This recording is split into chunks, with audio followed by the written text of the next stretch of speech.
Okay, this is supposed to be recording, and let's share the presentation.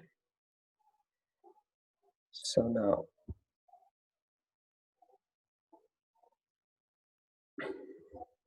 there you go. This presentation is called Exploration and Conservation, but it's mostly about exploration. Exploitation would be the correct English name. It's mostly about exploitation, so it's a bit negative. But I think it is important to look at the details of the exploitation of marine mammals as a proxy, as a case study of human relationships with nature and how they evolved in time and where we are presently. I think it is important to have this perception and to better then in the future think about what needs to be done to change this scene. And so to get a good understanding of the history of human exploitation of marine mammals, we need time, and that's what we're going to do in this presentation. And when I talk about time, I talk about real time. Okay. So this shows you a geological timetable just from the Precambrian. Well, it shows you all the timetable. You will notice that the scale is not the same, because this goes from the Precambrian all the way up to the present.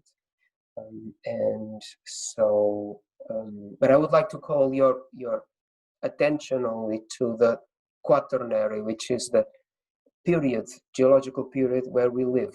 We live in an epoch called the Holocene, although I should say that we live in an epoch called the Anthropocene, and because this has been officially recognized in the geological timetable as the period that is dominated by humans. So, but that's a relatively very, very short period in the Holocene. And the Holocene is something that only started 10,000 years ago. But humans have been around for much more than that. Humans have been around, depending on scientific evidence, certainly human Homo sapiens, humans like us, like the indistinguishable from people that are living in our planet today, were already present certainly 200,000 years ago, so well into the Pleistocene, and maybe 300,000 years ago. And the next slide is a slide that I like to show. It reads from the right to the left. So the present is to your left and the past is to your right. And you see a proxy of the temperature, of the world temperature for the last 80,000 years. So so less than about a third or maybe less of human history, not modern human history. So in our past, we as a species have seen very wildly ranging climate. Okay, the main thing that you see there, and only in the last 10,000 years has the climate stabilized. This is very unusual, this stabilization, compared with the rest of the history. So for most of human history, the climate has been cold, much colder than it is today, and it has been variable, much variable than it is today. And you know the story. We've had periods of glaciation where almost all the planet was covered in ice, separated by short periods of what they call interglacier, where temperatures rose very quickly, stayed high for a relatively short period, and then started descending again towards another glaciation. So that's what we humans have been raised with. And then 10,000 years ago, something happened. I particularly am not sure what happened, I haven't dedicated much time, but I've looked for explanations for this. There's a series of explanations of why climate changed and why we had these cyclical glaciation periods in the past. I couldn't find a decent explanation for why suddenly in the Holocene climate stabilized, but it did, and you cannot fail to make the connection between this climate stabilization and what we know as civilization. So the big pyramids were in Egypt were built 5,000 years ago. The civilizations in South America are even younger than that. Agriculture, so the Neolithic revolution started 10,000 years ago. And this is obviously linked to this climate stabilization, to the warmer climate and the climate stabilization. So this is one important point, and we'll probably go back to that. The other thing that happened in our recent past was the collapse of the Pleistocene megafauna. So in the Pleistocene, which is this period here that started 2 million years ago, so before there were modern humans, the Pleistocene was characterized by huge animals. So you can see them here. There were elephants or proboscids everywhere in all continents, in America, in Africa, of course, but also in Europe. There were big elephants, there were big rhinoceros, big deer, and of course, big predators like saber-toothed tigers and huge lions, etc. And something that happens is that in the beginning at the end of the Pleistocene, and certainly at the beginning of the Holocene, we see all over the planet the extinction of these big mammals, the extinction of the megafauna. And this is something you can look it up. This is something that has been debated quite a lot. And it's been recognized for quite some time. Now, people in the past attributed this to climate change. Glaciations were the cause for the eradication of these big mammals, but this doesn't make sense because all the late Pleistocene, at least, was a period of glaciations, and so what happens so that the last glaciation was so severe that all the animals died. Now, geological evidence has been showing that humans have been responsible for most, if not all, of these large mass extinctions of megafauna, of terrestrial megafauna. This slide here, I've just put here a few papers on this. This paper here shows that certainly in Europe, so you see the animals here in red. Yes, red means that the probable cause of extinction was humans. And you see that there's very strong evidence that extinction in America was caused by humans. That extinction in Australia was caused by humans. Perhaps not so much in Europe, and certainly not in Africa. And of course, there's this idea that because humans evolved in Africa, the megafauna there somehow evolved ways of escaping, avoiding confrontation with humans and escaping humans. And so Africa to this day is where you have the most rich and diverse megafauna. So you see this when humans colonize continents. Okay, so this is what happened in Australia. There is a huge wave of extinctions correlated with the arrival of humans and the settlement and the expansion of humans in the continent. And of course, the same thing happened, and this is a more complete view. So there's this extinction in Australia when humans got there. There's another wave of megafauna extinctions when humans arrived to the Americas, North America, South America. There's another wave of extinctions there. And now, of course, we're in the midst of a huge and terrible extinction.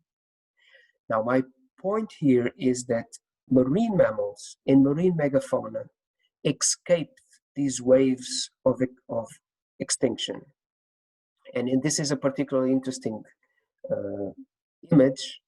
You will see the reference below in the presentation, which shows that human impact in the sea has been decoupled from human impact in land. What I mean is that the big developments and the big impacts of humans inland, that humans began having a huge impact over the terrestrial ecosystems before being able to have the same impact in the sea. But we are getting there, and that's the point of this slide here, which shows how very recently we are also seeing a wave of extinction in marine megafauna. And these are some of the results. Okay, so we have the extinction of the stellar sea cow. We have the extinction of the Caribbean monk seal. We have the extinction of the Atlantic gray whale. And very recently, maybe 10 years ago, the Baiji, the Yangtze River dolphin, was considered extinct also. So the fauna, the wave of extinctions of megafauna, and particularly marine mammals, started in the 18th century, well, 19th century with the stellar sea cow, and then is continuing. And even today, some species have been brought from the brink of extinction. Two of them, the most notorious, are the marine otter, which were considered extinct in the early 20th century because it was so the hunt intensity was so big all across the Pacific that at some point people really thought that the sea otter was extinct. And it's just it was reduced probably to 1,000 of a small fraction of the whole population, and then it's now slowly recovering thanks to the protection and basically to the fact that people are not hunting them for their fur. The similar thing happened with the northern elephant seal. So this is an animal that was hunted because of its oil composition. It was easy to hunt, and it had lots of oil, so it was hunted to extinction. Only several years after these animals were considered extinct, was a small group discovered in an offshore island, Mexican island, and it took a while for this island to be protected. And now the species is still threatened because it has a short restriction range, but at least it wasn't extinct. But it was not saved because there was any effort for this. It was saved because there was just this remote island where nobody went, and so a few animals managed to survive there. Even to this day, we're still having huge problems with several species of marine mammals. You've probably heard about the vaquita. The vaquita is a small dolphin. This is probably the smallest dolphin in the world. You see it in this picture here, and the vaquita is on the brink of extinction. The last time I heard, the evaluation was that there would be only 20 living animals in the Gulf of California. They're endemic to this huge mass of water in the Gulf of California. And the last time I checked the literature, which was late last year, there was only 22 animals in all this area. They are being killed, not directly, so nobody is hunting them to eat or anything, but they are falling prey to the hunt for the totoaba, which is the fish that this guy is holding in his hands.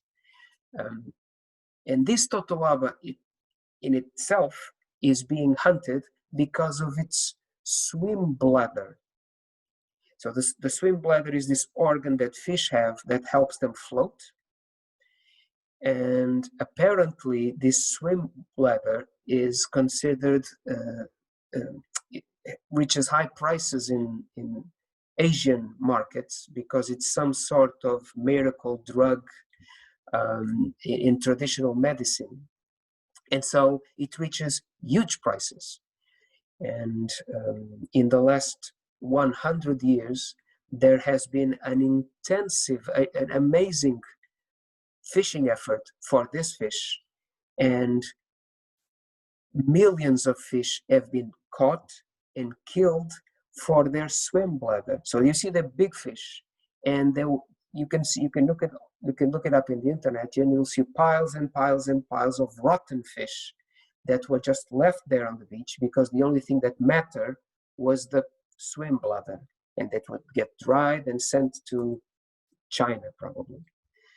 And so the gill nets that are set to capture this fish are also catching the vaquita. So I don't know what the current situation is, but this is likely the next marine mammal to go extinct. And of course, there is a whole list of other marine mammals, mostly dolphins, which are currently critically endangered. Small dolphins with small distributions, so animals that are endemic to rivers which have been polluted and overfished and etc., or even marine dolphins, but that for some historical reason have small ranges. They are not being hunted directly. They are being affected by pollution, by bycatch in fishing gear, collisions with boats, and so this is the scenario in terms of the first major threat to a species, which is extinction. So now, this is the current situation. How have humans interacted and exploited marine mammals? Let's start with cetaceans. Okay, for cetaceans, I think we can consider 3 stages of exploitation. The first one is just using animals that are stranded, right? So when a whale strands, that's a big event. It's a big animal, so you can suddenly you have lots of you have lots of protein, you have lots of fat, and so that's humans have been using stranded animals for ever. And then the next step was, why should we wait for these animals to die and strand? I mean, we can go out and catch them. Of course, they're big, but humans can do a lot when they really try. And so, and this image here is the oldest representation of whale hunting in the world. It's an engraving in a stone cave in Korea, and it shows that whaling is an old activity. But the third phase, which is important, is and dramatically so, is industrial fishing. And industrial fishing had itself 2 stages. One where so industrial fishing means capturing animals, not for self-consumption, not for a village where people go out and catch a whale so that they can have something to eat for a long time. But we're talking about fishing that is for profit. right? So they're capturing animals and selling them for profit. So animals are just a means to get money. And so this industrial fishing has two stages. One, when with the sailboats, the first one, and the second one, and the big one, and the one with the largest impact was when we could have power engine boats. Okay, so let's go briefly as we can through these several stages. So you see old recordings or old paintings of stranded animals, right? This was a big event. Can somebody, of course, you know, this picture is from the 16th century, so it's an old image, and you can see how I think there's another slightly better. You can see how this was a big thing, a huge thing. So people would come out to the beach when an animal is stranded. Can somebody tell me what species is this? Sperm whale. Well, it looks like a sperm whale. Yes, it is a sperm whale with ears, right? It has big ears, and it's more than that. It's a male sperm whale, right? This happens when male cetaceans are stranded. It happens that the decomposition, the internal decomposition of basically of the intestines, builds up gas, builds up an internal pressure, and this means, and it causes the penis to be expand outside of the body. So yes, this was a sperm whale, but you can see that this is a fictional character. The person that was drawing it was certainly not the person that actually saw the animal. It was relying on tales. It was relying on sketches. And so that's how you have a sperm whale with ears. But it shows you can see people here with a barrel, and you can see people there with horse carriages, and people here with baskets, and they're measuring, but they're already cutting the animal. This was a big thing. And for sometimes you have mass strandings, sperm whales again. And you can see that this is, so this must have been a huge event, and important events, and then people more recently, but not so well. Let me rephrase this. Even before the 16th century, people were already hunting cetaceans. Certainly, they were hunting dolphins for, we have no record on when it started, but if once humans started using nets, they would be catching fish, and they would certainly be catching dolphins too on these nets. So for the big animals, for the big whales, that's something else. But if humans eventually found ways of catching these big whales, and one of the first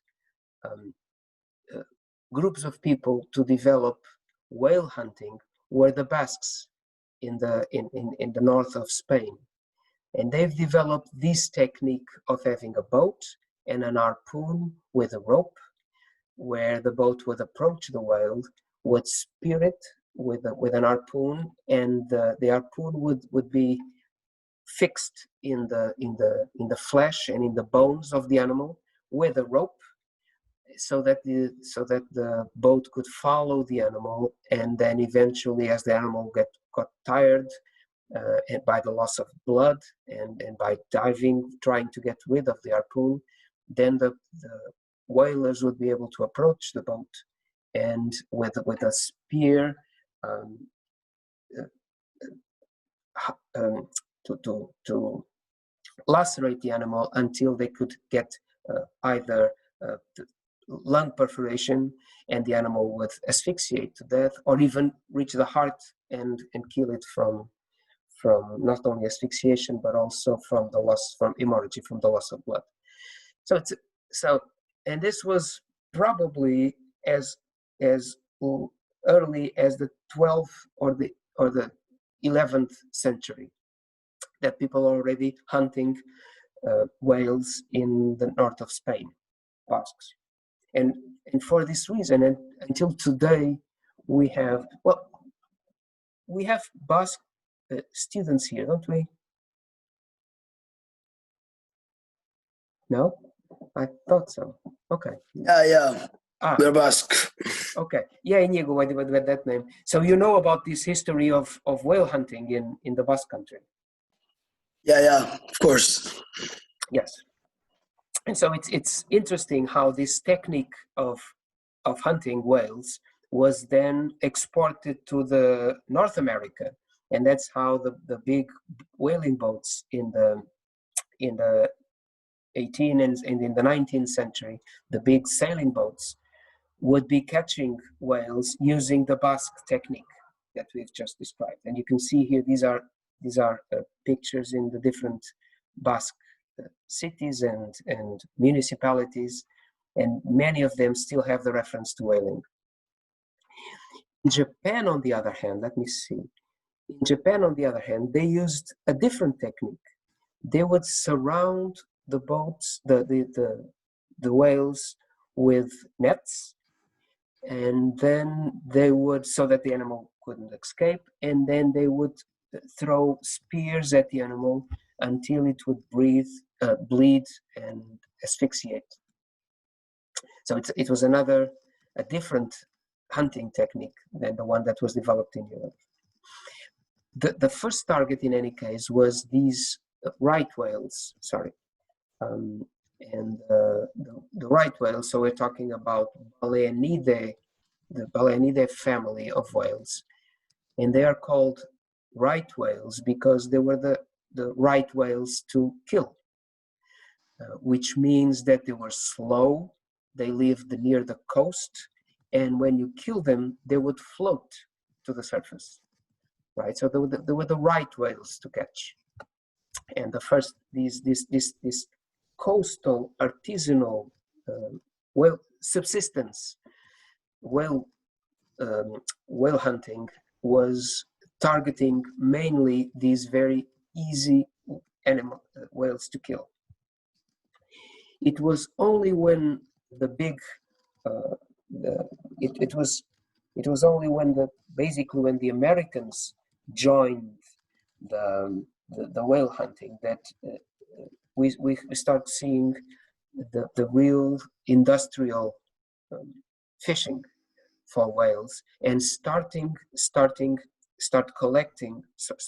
hunting other species.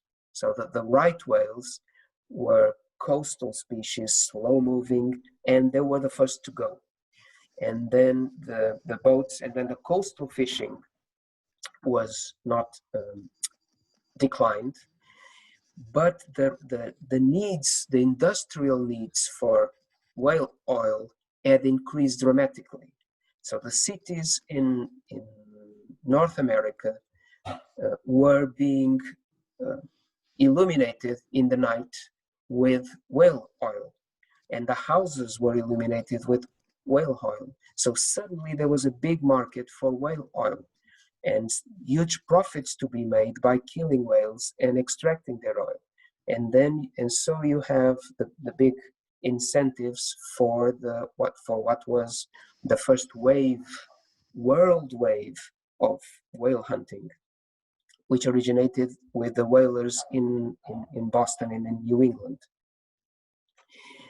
And you can see in this slide here how the results of this in terms of the number of animals, and this with the first species that was targeted worldwide was the sperm whale. And you can see two interesting things in this graph. This is the 19th century, right? And you see here with the squares, you see the number of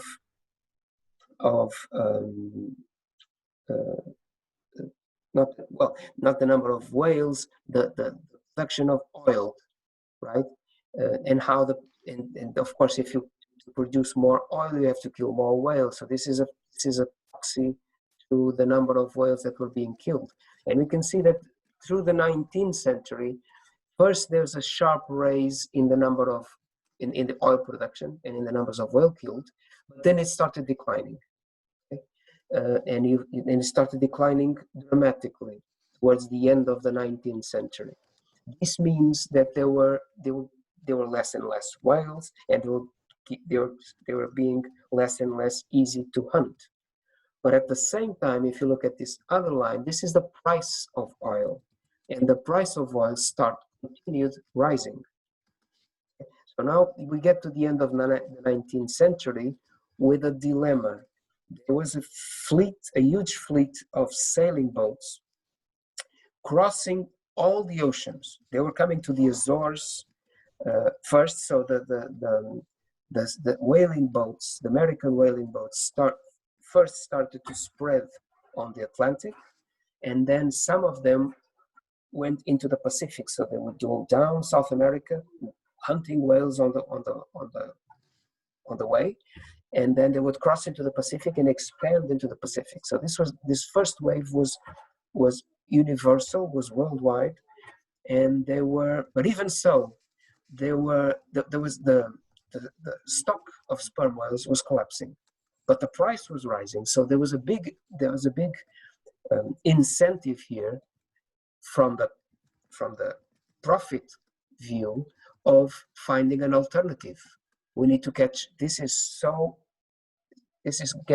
producing so much money. We have to find alternatives to catch, to produce oil, basically. And if we don't have sperm whales, we can need to catch other animals.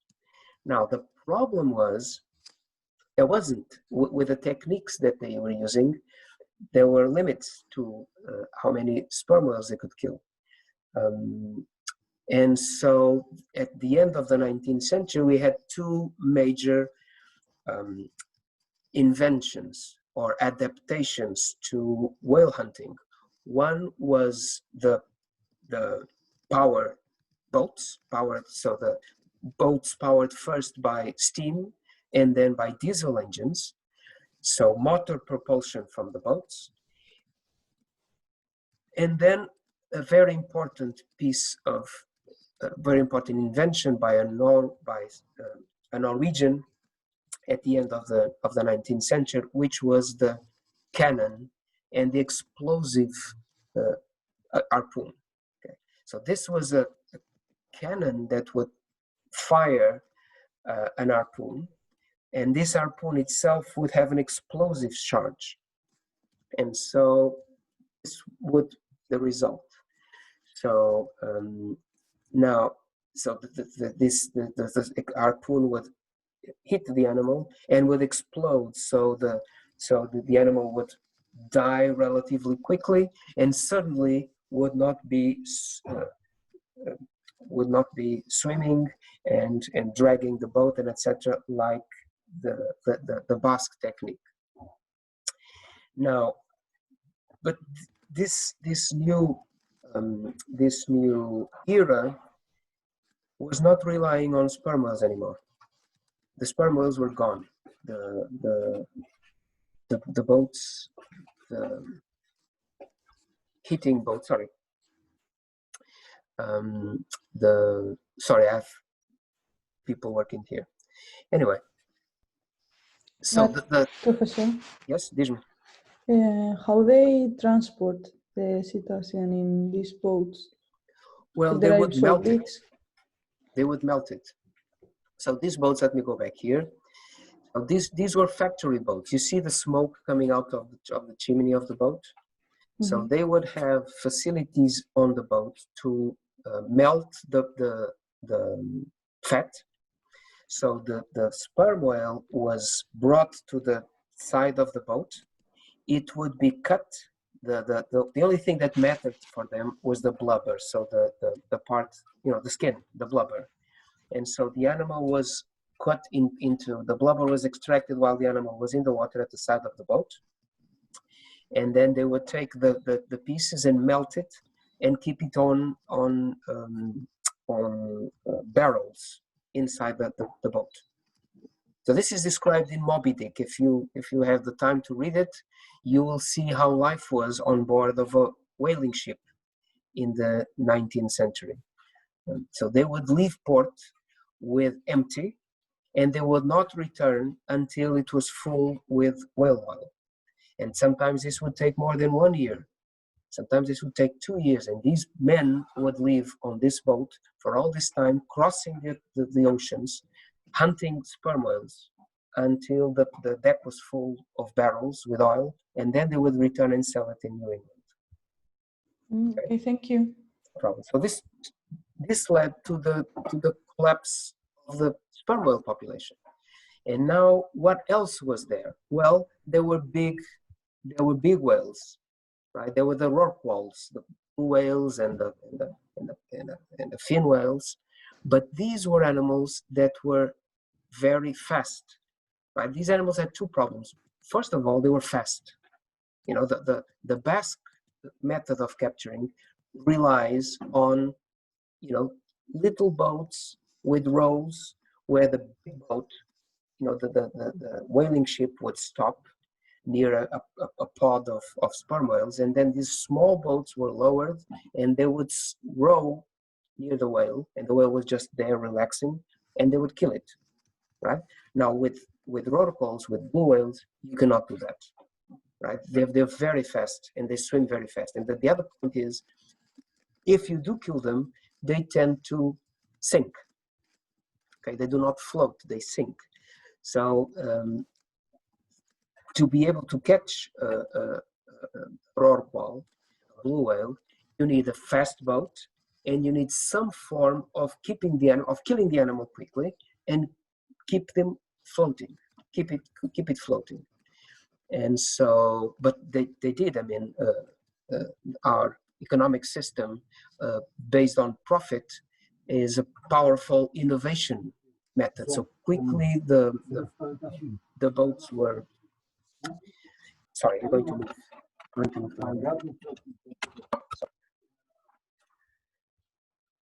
I'm going to move to another area because there are people working here. So you tell me, can you still hear me? Posso ir? Yes. Okay. Estavas a fazer ginástica? Sorry. In a bit of. Posso ir para aí? Pronto, obrigado. I am sorry. I was. That's what you get when you work when you work at home. Give me just 1 minute here.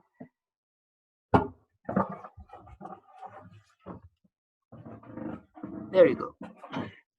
Now, let's see. Okay, so the next stage was you have powerboats, you have cannons with explosive tips, and you have now a whole new stock or new range of possibilities of species that you can hunt.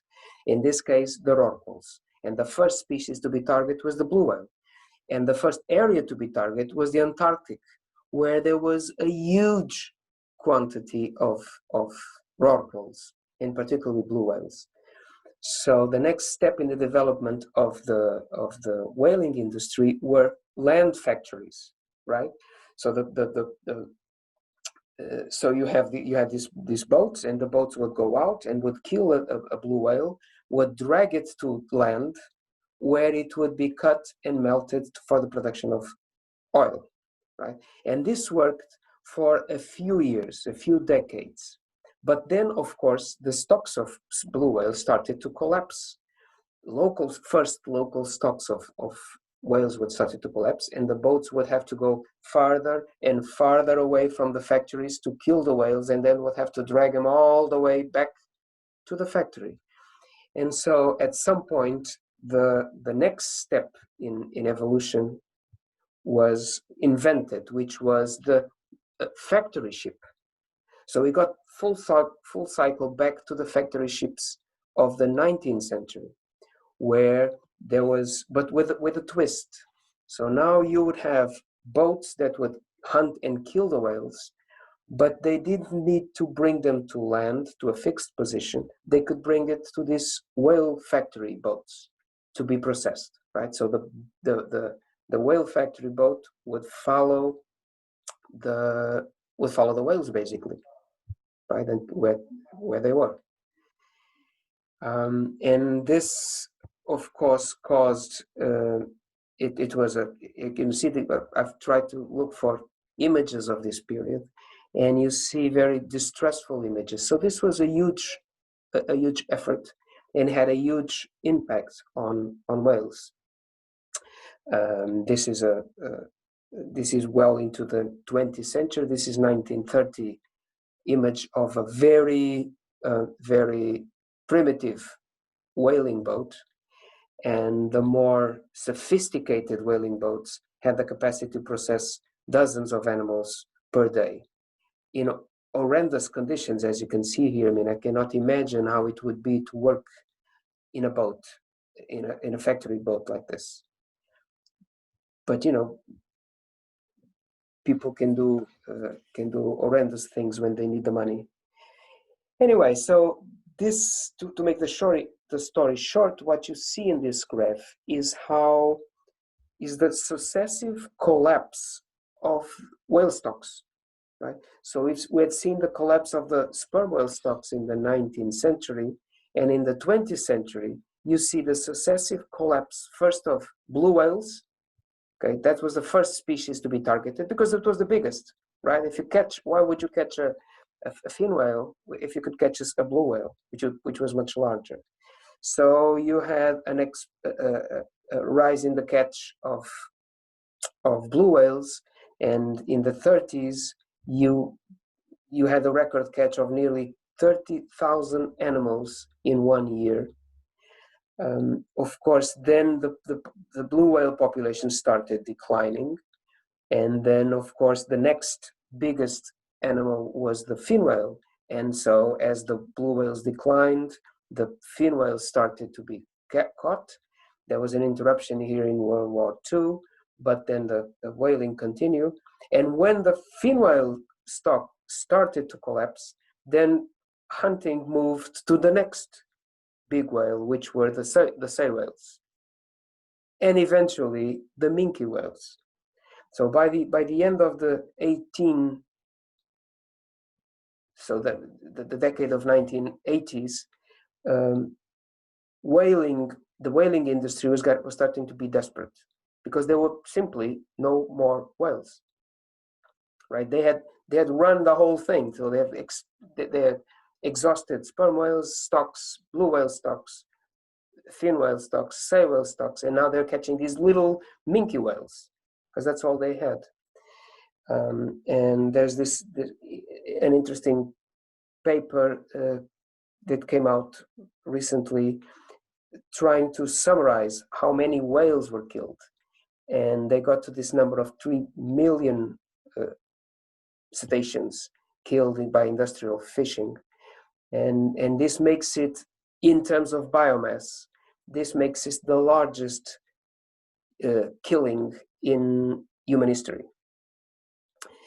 And it completely changed the planet. And one of you will probably talk about this in a few days. So let me jump here a little bit. So in terms of conservation, what do we have? So as I said, by the middle of the 20th century, so after the Second World War, whaling nations started to see that they were running out of whales. And so they've created an organism, which is the International Whaling Commission. And the International Whaling Commission was set up, as you can see here, to provide for the proper conservation of whale stocks and make possible the orderly development of the whaling industry. So the International Whaling Commission was created to organize whale hunting because this was completely anarchic in the sense that raw profit was the only motive driving the whaling. So they were catching all these whales without any hint of regulation. Anybody could kill whales in any way they wanted, everywhere they wanted, regardless of the species, regardless of the method. Profit was the only motive. And of course, this led to the collapse of the stocks that we've seen. And so the International Whaling Commission was born from the efforts from the whaling industry to try to regulate itself, to say, okay, wait, this is getting bad because we're running out of whales, we're running out of business, we're running out of profits. And so they created this International Whaling Commission, but it was a completely voluntary organization. It was, and it still is, a completely voluntary organization. Any nation can say, well, I don't like it, I will get out of the International Whaling Commission and I will do whatever I want. Or they could stay within the International Whaling Commission and continue whaling with a pretense of scientific whaling. Okay, and so I will jump this. If you have the time, you can watch this video here, which I brought up just to show that in the 80s there was a mounting pressure from people. This is where Greenpeace was created, to save the whales. So there was a mounting pressure from people to stop whaling. Okay, and so the International Whaling Commission eventually in 1982 approved a pause, a moratorium in whale hunting. Okay, and this moratorium got into effect in 1986. Okay, and this was to be a pause. So let's stop. The argument was, let's stop whaling, let's assess stocks, let's evaluate the sustainable way to catch whales, and then we'll resume whaling, right? And that's where we are. In 1994, they finished what they called the revised management procedure. And now the International Whaling Commission is supposed to be in a position where they have an instrument to regulate whaling, and whaling can restart. Okay. In the process, 2 sanctuaries were created, one in the Indian Ocean and the other in the Southern Ocean, so the water surrounding Antarctica. Okay. So these were created by International Whaling Commission, and they say, okay, so when we restarted whaling, we will follow this procedure, we will use these quotas, but we will not hunt in the Indian Ocean or the Southern Ocean. These will be sanctuaries. Okay, so the situation right now is complicated. I will jump this slide. Let me just stay here and talk a little bit about this. The situation right now is that the International Whaling Commission is still has annual meetings. It is a fighting ground now between countries that want to resume whaling and countries that oppose the restarting of this practice. But it's more rhetorical now than otherwise, because 1, there are still very few whales. 2, we really don't need that whale oil and that whale meat. And 3, the whaling fleets are gone. So the United States do not have a whaling fleet, and Russia does not have a whaling fleet, nor Portugal for that matter. So the possibilities of resuming this high-scale industrial whaling is reduced. But you do have pockets, and you may know this. Iceland is still capturing some whales. Norway is capturing whales. So Norway simply left the International Whaling Commission and said, well, I am going to catch my whales. And we have our scientists, and our scientists will tell us what the appropriate quantity of whales to catch is, and we will do our thing. So Norway is hunting whales. Iceland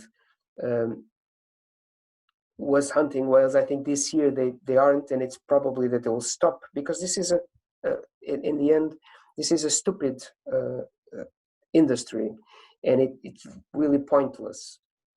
And even Japan, which was, you may know about Japan and the fights in the Southern Ocean with Sea Shepherd, where Japan presumably had scientific whaling, and which finally the International Court Justice concluded that it was not scientific whaling. They were just having commercial whaling with a banner of science over it.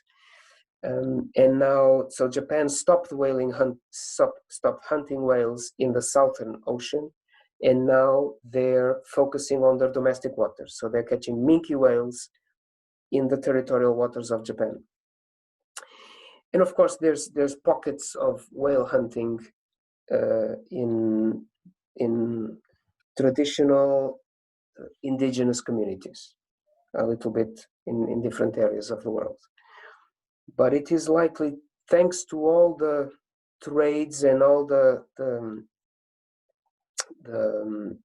regulations that we now have, it's likely that we will not see the resuming of the destructive industrial whaling that we had in the past.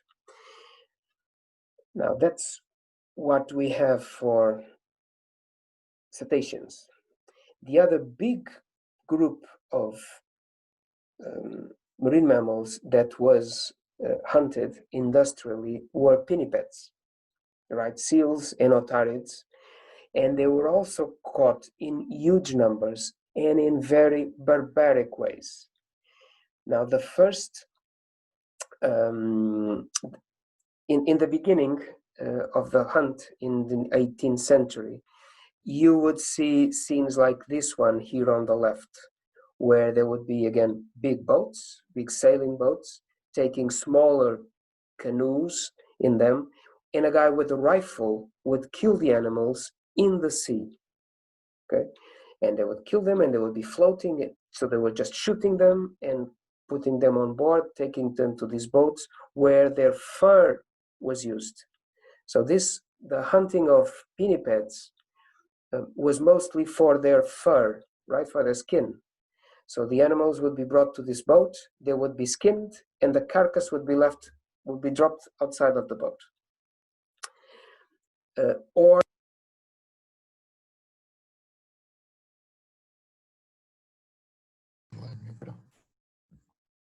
The micro doesn't work, professor.